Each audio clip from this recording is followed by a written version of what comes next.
Um, so I apologize, I got camp voice. So my karaoke days are over for a while. It's been a really good camp. We've got some things clearing up. Um, some young guys have presented themselves. Some vets have presented themselves. So I feel like, we're starting to narrow this thing in pretty well.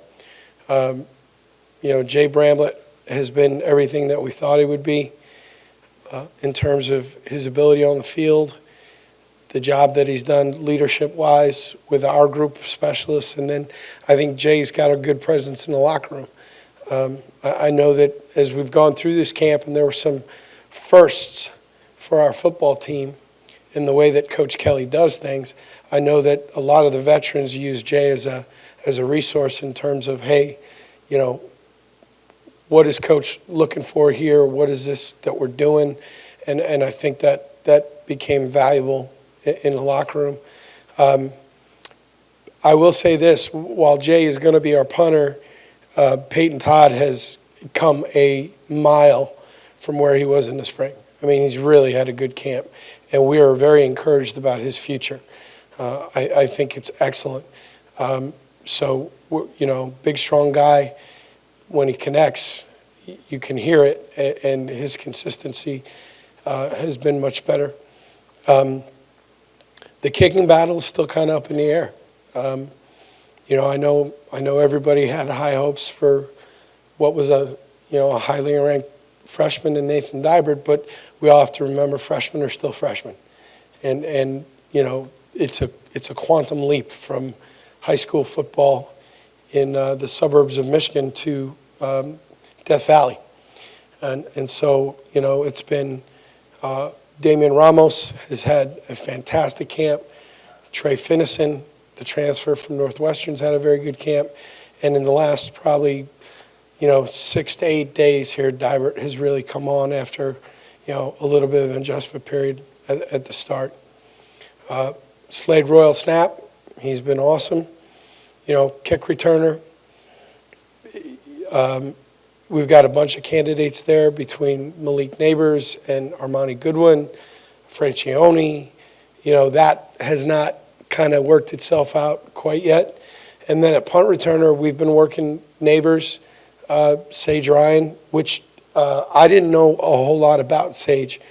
And, Cortez and I were talking over the summer about possible candidates back there to return punts, and a bunch of guys came to us and said, go back and watch Sage's high school film. And he was an electric offensive player. And we put him back there, and he's a really natural catcher. And then Seven Banks is back there as well. So obviously we've got some time here. We're not quite in the game week yet, so we've got a couple days this week to continue to work through that stuff. In terms of core people, Colby Richardson has been great. West Weeks has been fantastic. Colby Fields has been really good. Josh Williams coming out of the tailback group. Nick Demas coming out of the tailback group. Jeray Jenkins I've got really high hopes for in terms of a big wide receiver being able to contribute. Major Burns, I hope you guys get the chance to be around Major Burns. Guys like that make coaching so much fun. He is smiling every day. He's happy to be in the building. He's got so much great energy. I have so much fun coaching him. I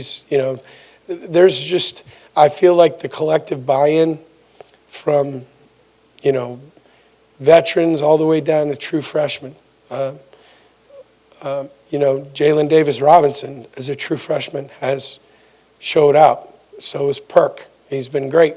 So I think we're going to be able to, in the first couple of weeks, get some young players some reps and play the vets where we need them. And I also think, and I know Coach Kelly subscribes to this theory too, is that when you have a young player, say like Harold Perkins or Jalen Davis Robinson, guys that are freshmen that are showing themselves like, okay, at some point, this guy's going to play this year.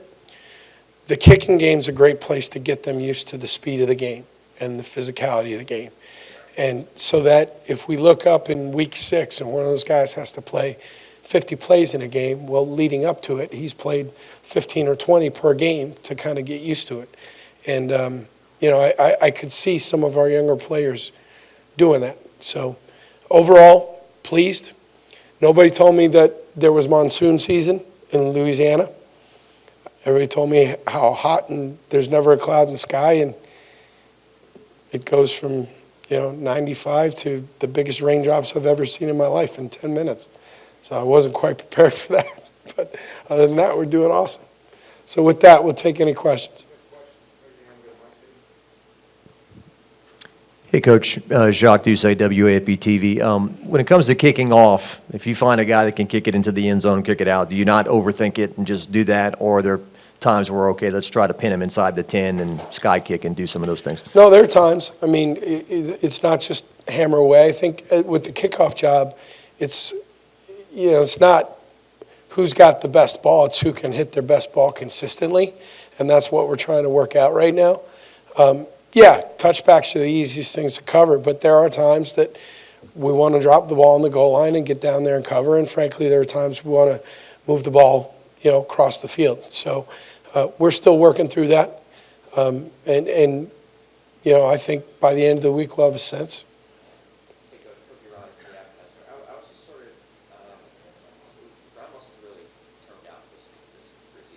Sure. So I'm sort of curious what his sort of range is as a kicker. Is 45, 50, 40 yards? What's the sort of range? We were in a 2-minute drill situation last week, and he made a 54-yarder to win the game in a 2-minute drill. So if you want to make a name for yourself, making a 54-yarder in a 2-minute drill in front of the head coach is a good way to do it. And I think it's really important that we all understand, like LSU fans, as it relates to kicker, like you've been spoiled. Like that, right? The last two guys have been unbelievable. I mean, I'm watching Cade on television, sent out there for a 55-yarder. He hits the upright and it's halfway up there. I mean, he was a 4th-round draft pick for a reason. So I think if anybody's got the expectation that, hey, we'll be able to go out and bang a 58-yarder because Cade could do it, I don't think that's fair to the guys in the program. But Damian's got plus leg strength, like 50, 52 yards. We feel good about it. Now, we'll see what happens here in the last week as we finish up the competition. Because and I should say this, I'm sorry, I double back. You're not going to send the guy out to make very many 52-yarders throughout the course of the year. I'm most interested in how many 44-yarders can we make when it matters. That's what we're most interested in. Like, as coaches, we're not attempting very many 52-yarders throughout the course of the year. We are attempting a bunch of kicks between 35 and 48, and those are the ones that we have to make.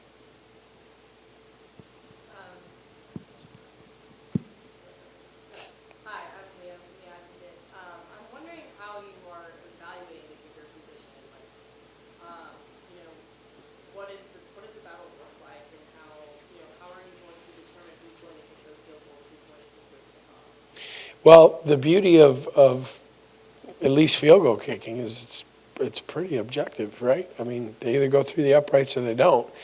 What we have done throughout the course of training camp is we have identified to the players, we're working on skill and technique today, and today's an instructional day. And then there are days that we make everybody aware, hey, we are charting right now. And we'll go through a series of 5 or 6 different spots, make sure everybody gets a rep, we film everything, and we chart everything. And you look up after about 2 weeks and you've got a pretty good body of work. Now, there is some intuition. There is a little bit of gut feel. How is a guy going to react in a team setting? As those numbers started to clear themselves up, we then, because you can't rep 4 kickers in a team setting, as a couple of guys began to separate themselves, now we put them into more, 2-minute drill, overtime, team settings where we amp up the pressure a little bit. But, I was very curious to see how it was going to go in the stadium the other day. They were all PAT attempts, but we handled it, fairly well. So a lot of it's numbers based, and then after that, there's a little bit of intuition and how do you think a guy's going to react to what is going to be obviously a pressure-filled situation. Coach Jacob Vernon from the Vernon Verdict. You mentioned Major Burns' positive attitude. How do you help spread that character amongst the locker room as a coach? Encourage it, recognize it. I keep a gigantic bucket of Halloween candy in here, and when there's a really good play or there's good effort, there's good energy, we throw. You come in here for a special teams meeting, there's candy flying all over the room. We're launching it 5 rows up. But what we're trying to do is continually recognize positive performance, positive effort in front of all their peers, and then encourage guys like Major and the other guys that have that positive juice and energy to approach the work that way, because that stuff spreads. And I wish we had more of him. He's a joy to be around. Yeah, hey, Coach. Glenn West, Go247. Just a quick recruiting question for you. I mean, obviously you guys are in full season mode now. Just what does the process look like in terms of getting players onto campus for games, and just how important that will be for you guys as a staff? Well, first of all, as it relates to recruiting, my mother's got a Google alert on her phone for every time my name shows up. And there was a while there in the spring that quote about, hey, we're not panicked yet, kept showing up. And it was always followed with, well, we'll see. Like, everybody okay now? Like, summer went all right. We have got to make sure that we keep our foot down. Like, we cannot allow the fact that we've shifted into season mode take away from our recruiting efforts. J.R. Belton, Will Redmond, Corey Phillips, Jordan Arsenault, Sherman Wilson. I think we have such a great personnel staff. They do a terrific job of guiding us along and helping us get on the phone. We will be out in fall. We will be out at games both locally and in the South when we go on the road. We'll get out and we'll see our guys, and we still have plenty of room at the end, and we're still working on a bunch of guys, and we have to keep the guys that are verbal committed. Certainly in today's day and age, a verbal commitment just motivates other people, it seems. So we've got to keep grinding on it. But I think collectively as a staff, starting with Coach Kelly, the assistant coaches, the support staff, we knew that it was going to be a very important summer, but we also had confidence that we were going to move the needle and we were going to get a lot of the guys that we wanted, and I think we did a really good job of that. And for those of us who had not gone through visits in late June in the South, we learned a little bit about what we can do and what we ought not to do in terms of how we set up a visit and all those things. And but I think looking back on it, there was far more good than there was bad, and we feel good about where we're at, but we got to keep going, and I think everybody understands that. Over the last few months, what have you sort of learned about recruiting here in Louisiana now that you have just a little bit more experience than when you guys first showed up? I think anybody that believes that NIL is not a factor in recruiting is not being realistic. I mean, that seems to be a thing with, the same 2 or 3 institutions that we recruit against. I've learned how family-driven recruits in the Deep South and specifically Louisiana. When you have a prospect visit your campus for an unofficial visit, and there's 12 people in tow, and they're serious about it. I mean, like, all 12 want to sit through the academic presentation. They want to be everywhere. They want to see everything. There's a lot of family involvement. One of the things I have great admiration for in terms of what I learned this summer, camps in the South are not as meaningful as they are here. A lot of camp in the North is kind of, hey, it's always been my dream to go to Ohio State football camp. Okay, guys look like me, like, you're not getting a scholarship, but top players in the South, I mean, elite level recruits will come to camp and work. And that doesn't happen a lot of other places. There were prospects from our state that came here and earned scholarships. And I think that that's, as a staff, the fact that a guy would be willing to come work when he's got 25 other offers, but he wants your place and he's willing to come to camp and earn it, that makes us like the kid just from Jump Street. And then we had a case where a guy came back 3 times. And I think the world of that. And that, I think, is something that is a little bit different. Certainly in Louisiana, I would imagine it's a southern thing. But guys' willingness to come to camp and grind it out, that's awesome to see. And when it's a joy as a coach when you have a guy that you know, hey, let's get this guy in camp and see what happens, and he blows up, you're like, that's fun, right? And that happened a couple times this summer. And we're grateful. We are grateful to the high school coaches, specifically coaches in Louisiana, that did not discourage those guys. Like, there were some people that, hey, I got 7-on-7 tonight, and high school coaches were good, and we're grateful for that, and we recognize that. So. What do you got? The mic's not working anyways. I'll give it. Just kind of a fun question. The people at Ammart are very excited that you love the Cajun turkey and everything. I mean, when did you first become a fan of that? You know what? My wife went in there, and she said, you know, you moron, your picture's hanging in the air. The quote from Twitter is in there. When I first got the job, I was in an airport out recruiting, and I had a little time to kill. So I put out a tweet to Tiger fans. I said, all right, I'm new. Give me the spots.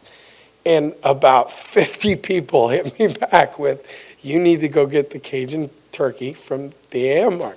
So when I was off the road, I said, all right, here we go. I'm driving down Nicholson. Let's figure it out. And I walked in. I thought I was in the wrong place.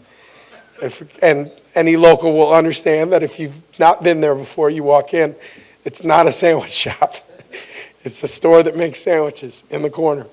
And but it was as advertised. And my wife was in the area one time, and she was like, all right, I'm going to stop and grab lunch. And she didn't tell me where. And she walked in. She goes, I got your turkey sandwich. I'm like, She goes, you're an idiot. I'm like, what? Your picture's like hanging in there. That was not the intent, but we'll take it. So. I'm going to keep it lighthearted since Okay. he already started this train. Is it your playlist that blares during practice? And if so, what do the guys think of your Okay, so selection? this is fair. I took some grief for this on social media. The players get the playlist. So in pre-practice, when we go through run and stretch, which is 15 minutes, that's their music playing, okay? When we're in competitive situations and special teams, I just like to play some rock and roll. Now, it goes both ways, all right? We had a day where we had a tackling circuit. It was a long period, and I went straight Motown. We had Stevie Wonder, we had the Jackson 5. So at one point, I think it was Josh Williams kind of in line, but he's bopping around dancing. It was Stevie Wonder. And I go, you know who this is, right? He goes, I have no idea. I'm like, oh, dude, you're killing me right now. Like, but the flip side of it is, in run and stretch, I'll hear something, and it's Major Burns is mine now. He's my consigliere to music made after 2018. And I'll say, Major, who is this? He goes, Coach, you never heard NBA Youngboy? I'm like, no, I have not, but now I'm going to get into it. The other day I heard a song I liked. I said, Major, Future, Coach, this is Future. Now we had a Drake song, I knew Drake. But no, it's fun. It's just a little bit of give and take. I do think, though, there are times when we are in competitive situations that we want to just amp up the rock and roll. In the end, it really doesn't matter what it is, but there's scientific evidence that shows that the beats, right? The beats will get them moving a little bit. The beats per second, the beats per minute, whatever it is. I mean, my Peloton instructor talks about it too. But that's kind of what we do. But I caught a little grief because there was a Rush song on once, and everybody went, how old are we? That's even old for me. All right, you guys have a good one. Appreciate you.